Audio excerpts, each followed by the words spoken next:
How to use DoorDash Drive for catering orders. So for now, what you're gonna do is install this particular application called DoorDash Dasher, not the regular DoorDash.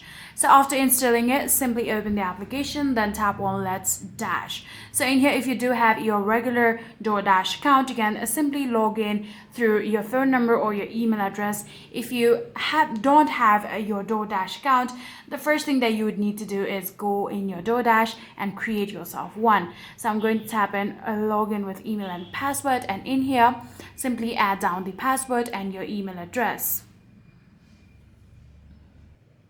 So after doing that, simply tap on login and simply get logged into your DoorDash. So after logging in here, you can see this is the first page that you will see, where you will need to fill up your first legal name and your last legal name, and also you will need to add in the zip code of your area. After doing that, all you need to do is tap on continue. Then you'll get into the further process of how you can become a eligible DoorDash driver for catering order. After creating yourself your account, you can simply use this application in order to cater orders, and that's it.